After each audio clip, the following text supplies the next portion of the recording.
politizado, né?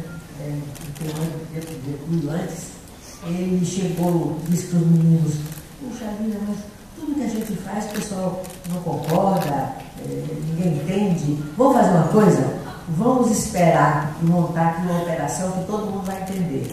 Aí de madrugada ele juntou um grupo de estudantes que moravam em Salvador, o pai dele era mecânico, de origem italiana, e a mãe era negra. Então ele conversou com os amigos dele e disse assim, olha, é o seguinte, nós vamos comprar cartolina, mas ninguém podia saber, né? Só o grupo que ia trabalhar nisso.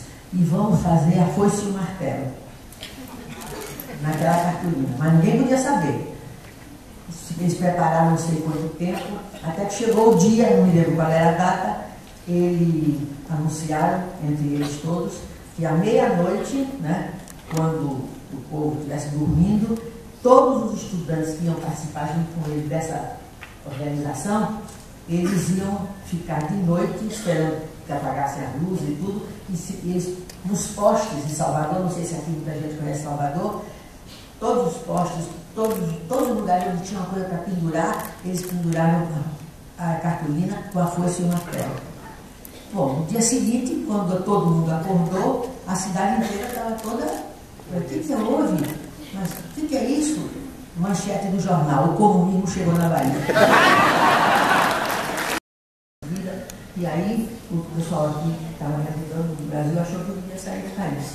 E me deram um jeito de ir para Cuba. Em Cuba eu estudei, aprendi muitas coisas, acabei virando trabalhadora de cabine. E quando veio a anistia, todo mundo queria voltar para o seu país. E eu também, claro, né? Mas aí, como o Brasil não tinha relações com Cuba, eu não podia voltar. Daí os cubanos disseram, não, você vai para o Panamá, né? E de lá eles acertam você. Cheguei no Panamá, não quiseram me dar o atestado, né? Eu sofri muito até conseguir o atestado. Finalmente cheguei no Brasil, depois de muita confusão. Quando eu cheguei no Brasil, eu entrei na fila e aí o cara perguntou, passaporte? Eu disse, não tenho. Aí ele disse, como que a senhora viajou? Eu disse, ué, pergunta a polícia, eu não sei. Aí eles ficaram assim, nesse meio tempo, vocês devem conhecer um advogado que também é artista famoso, Edivaldo Pivetta, muita gente deve conhecer. Faz arte popular, né? César Vieira, o nome do teatro dele é Edivaldo Pivetta. E ele tinha conhecido Cuba, que ele foi fazer uma viagem lá, ele conheceu. Ele disse, quando você voltar para o Brasil, se acontecer qualquer coisa, você me procura. E eu, na hora, nessa hora que aconteceu isso, eles disseram o que eu podia fazer, como é que eu ia sair aí, e eu dizia, mas eu não sei.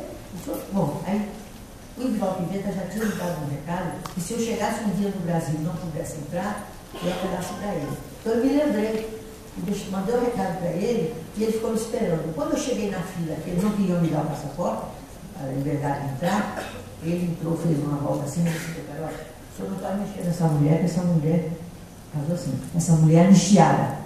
E eles tiveram que me soltar. Bom, solta, eu comecei a procurar o que fazer. Fui procurar emprego, depois fui trabalhar como tradutora, trabalhei na prefeitura para a Erundina, no tempo que a Erundina era a prefeita, trabalhei, fui sempre do movimento de mulheres, sempre, desde que eu milito, desde 1945, eu sou ligada ao movimento de mulheres no Brasil.